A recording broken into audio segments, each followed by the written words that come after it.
En fonction du contenu de votre document Photoshop, vous allez pouvoir choisir un format de fichier approprié. Alors le format que vous allez attribuer à votre fichier va en effet jouer sur son poids, mais aussi sur sa qualité ou encore sur sa compression. Donc nous allons voir dans cette formation quels sont les différents formats généralement utilisés dans Photoshop CS6 afin de mieux les comprendre et de mieux les utiliser par la suite. Donc lorsque vous allez réaliser et enregistrer un document, comme c'est le cas avec le document que je retrouve ici actuellement ouvert, il me suffit tout simplement de me rendre dans le menu Fichier. Je clique alors sur Fichier et je peux désormais enregistrer sous mon document. En effet, je viens de le créer. Pour réaliser une sauvegarde sur mon bureau, par exemple, il me suffit de cliquer sur Enregistrer sous ou d'utiliser le raccourci clavier Maj plus CTRL plus S. J'ai ici la possibilité tout simplement de retrouver l'endroit où je souhaite réaliser ma sauvegarde, donc par exemple ici sur mon bureau. En dessous, je peux ici renommer ce fichier, donc actuellement celui-ci s'appelle affiche-omotique.psd, et en dessous je retrouve le format. Alors en effet, si je souhaite spécifier le format, il va me falloir me rendre dans le petit menu déroulant qui apparaît lorsque je clique ici, et lorsque je clique, je retrouve en effet tous les formats disponibles sur Photoshop qui vont me permettre de réaliser ma sauvegarde. Donc en fait, nous allons nous centrer sur les principaux formats de Photoshop que vous allez généralement pouvoir utiliser. Donc actuellement, je retrouve ici le format Photoshop, entre parenthèses, .psd. Donc en fait, à chaque fois que vous allez avoir des parenthèses, vous allez retrouver à l'intérieur l'extension du format de votre choix.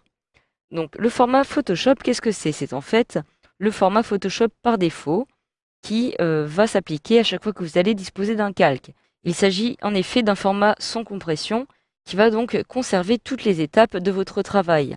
Nous pourrons donc dire de ce format qu'il s'agit d'un fichier source et cela va être très pratique en effet si vous souhaitez retrouver votre travail étape par étape avec tous les calques qui le composent. Je vous conseille de réaliser une sauvegarde en PSD. Je réalise donc une sauvegarde sur mon bureau, je clique alors sur Enregistrer.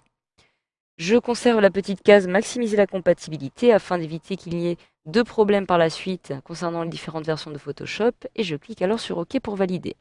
Je viens donc de réaliser une sauvegarde en PSD. Si je retourne dans Fichier et que je souhaite sauvegarder mon document sous un autre format, je clique à nouveau sur Enregistrer sous. Si je clique sur Enregistrer, je vais tout simplement écraser l'actuelle sauvegarde que j'ai précédemment faite sur mon document Photoshop. Alors je peux maintenant décider de réaliser une sauvegarde dans un autre format qui va être le format EPS par exemple. Le format EPS, je le retrouve ici. Dès que je clique sur celui-ci, j'ai l'extension .eps qui apparaît dans mon nom de fichier. Le format EPS est en fait un fichier pour impression. Vous allez généralement le choisir lorsque vous allez vouloir imprimer par la suite votre document. Donc on peut en effet l'imprimer et celui-ci permet d'avoir une taille assez réduite, mais tout en conservant la qualité, ce qui est donc très intéressant si vous souhaitez avoir un fichier pas trop lourd, mais qui va conserver sa qualité. Alors, il peut aussi s'ouvrir avec d'autres logiciels comme Illustrator, ce qui va être en effet très pratique. Si vous souhaitez par exemple lire des vecteurs, je vous conseille de réaliser une sauvegarde en fichier EPS. Je réalise donc un enregistrement en cliquant sur Enregistrer.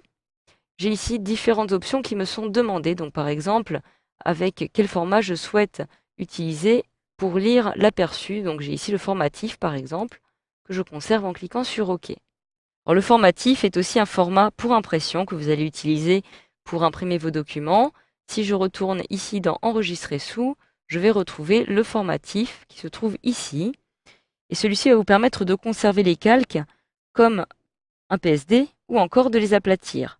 Alors, lors de l'enregistrement en formatif, vous pouvez aussi choisir différentes options pour gérer la taille du fichier. Donc si je clique sur Enregistrer, je vais retrouver ici ces différentes options comme la compression de mon image, l'ordre des pixels, le format que je souhaite l'appliquer ou encore la compression de mes calques. Donc cela est en effet très pratique. Je clique alors sur OK pour valider le formatif, puis je clique sur OK. Alors sachez aussi que ce format est assez lourd puisqu'il va conserver toute la qualité de vos images par exemple. Alors justement, venons-en aux images. Nous avons ici aussi sous Photoshop différents formats d'images que vous allez pouvoir utiliser. Donc à commencer par exemple par le format JPEG. Donc, je retrouve ici le format JPEG. Alors ce format est surtout utilisé pour Internet. Alors vous allez perdre un peu de qualité de la photographie avec un format JPEG, mais c'est un format que vous allez généralement utiliser sur le web. Il s'agit donc d'un format image et que vous allez pouvoir utiliser si vous disposez par exemple de dégradés, de nombreux détails, de textures ou encore d'éléments 3D. Afin de conserver justement tous ces détails, je vous conseille d'utiliser un format JPEG. Je clique donc sur Enregistrer. J'ai ici différentes options qui me sont demandées de spécifier, comme par exemple la qualité de mon image. Donc actuellement, celle-ci est de 10. Je peux décider de la réduire, et celle-ci sera donc faible. Et évidemment, plus j'ai une qualité élevée, et plus mon fichier sera volumineux. Je clique alors sur OK, et je viens donc de réaliser une sauvegarde en JPEG. Alors je peux aussi choisir de réaliser une sauvegarde, par exemple en format.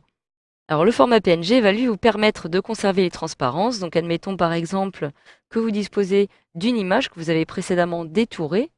Eh bien, au lieu de voir apparaître par exemple un contour blanc, vous allez avoir une transparence. Donc cela est en effet très utile si par exemple vous utilisez de nombreux logos et que vous ne souhaitez pas avoir de fond blanc lorsqu'il y a transparence, vous pouvez utiliser le format PNG. Alors en plus des transparences, vous allez aussi utiliser le format PNG lorsque vous allez avoir des images en ton monochrome ou encore qui vont contenir des aplats de couleurs. Alors sachez aussi que le format PNG, tout comme le format GIF, ne peuvent pas contenir plus de 256 couleurs, et moins le nombre de couleurs sera élevé, et plus votre fichier sera léger. Je réalise donc une sauvegarde en PNG, comme ceci, et je vais maintenant réaliser une sauvegarde en GIF.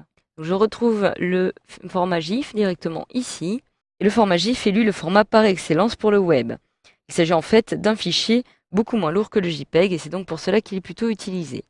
Clique alors sur Enregistrer, et je vais devoir fusionner les calques puisque celui-ci ne les supporte pas. Je clique alors sur OK pour les fusionner, puis sur OK une deuxième fois. Vous retrouvez bien ici 256 couleurs, et je peux choisir ici par exemple des couleurs primaires, puis je clique sur OK. Voilà, mon fichier est désormais enregistré, et enfin je peux aussi réaliser une sauvegarde, tout simplement en PDF. Pour une sauvegarde de document, je vous conseille d'utiliser le PDF, qui est un fichier document plutôt léger. Donc j'ai maintenant réalisé toutes ces sauvegardes sur mon ordinateur. Je clique alors ici sur oui. Et lorsque je retourne sur mon bureau, je les retrouve en effet tout ici. Donc j'ai ici les fichiers images qui apparaissent avec la même petite vignette, fichier PSD, fichier EPS et encore fichier PDF que je vais pouvoir ouvrir à tout moment. Donc voilà, grâce à cette formation, vous savez désormais maintenant quel format utiliser en fonction du contenu que vous allez retrouver dans votre document, dans votre logiciel Adobe Photoshop CS6.